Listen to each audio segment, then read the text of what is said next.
Today we're going to be taking a look at the 1962 Ferrari 250 GTO, which is one of Gran Turismo 7's most expensive cars at $20 million, and trying to determine whether or not it's worth the money and how it is to drive. Part of Kaz's vision for Gran Turismo 7 was to have realistic market car prices for vehicles that are very difficult to get your hands on.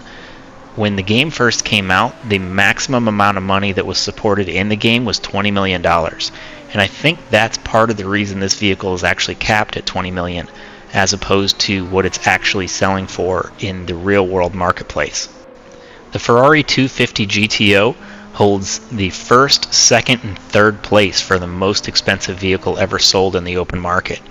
The most expensive was a private sale for $70 million, with the second most expensive being a $48.4 million GTO sold at auction, and the third was at $38 million for a car that was previously totaled and then rebuilt. Luckily, even though they've changed the maximum amount of credits to $100 million in the game, they haven't adjusted the price on this car, and I think players would be pretty upset if they did, but I could see them doing that in the future just for accuracy's sake. The GTO gets its name for Gran Turismo Omologato, which is Italian for homologation. Although the homologation rules by the FIA at the time required 100 examples of the vehicle to be built, only 36 250 GTOs were actually produced. The FIA allowed the vehicle to race anyway as an extension of the 250 GT Berlinetta SWB, which was using the same chassis underneath. In researching the car, you'll hear either the production number of 36 or 39 units made, and this is because of a special edition model with a 4-liter motor known as the 330 GTO, which can be distinguished by the large bulge in its hood. The engine used in the 250 model was based on the race-proven Testarossa from 1962, which is a V12 with 6 Weber carburetors. It had a 7,500 RPM redline and produced 296 horsepower, and used a dry sump oil system to keep the engine free from any type of unnecessary drag. As we already stated, the chassis came from the GT SWB, which was a hand-welded oval tube setup and can be seen in the interior of the car. The car was required to have a passenger seat, although you can see there's a crossbar across the seat itself in the race prep form. It looks like that's a bolt-in part, so it can be removed for passenger comfort. There's also a required tire in the trunk that can't be seen in the game, but that was part of the requirements for GT3 at the time, which the car was designed for. The car's true claim to fame is due to its all-aluminum body. It's quite beautiful to look at, but is also functional.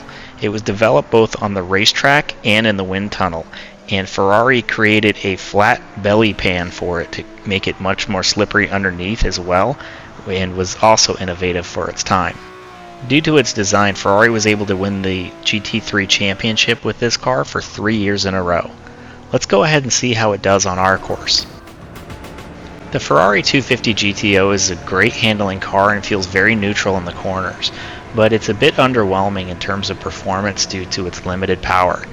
At $20 million, that's kind of disappointing, being that it would take about 12 and a half hours to earn the money at the fastest rate possible currently in the game. And if you were to purchase the credits, in America at least, it would cost $200 just to buy the 20 million credits. It was a lot of fun to drive in the Ferrari battle that we saw earlier, but that's an even lower payout, so you're never going to get this thing to pay for itself. It's one of those cars you're going to buy just because you're an enthusiast and if you're looking to complete the collection.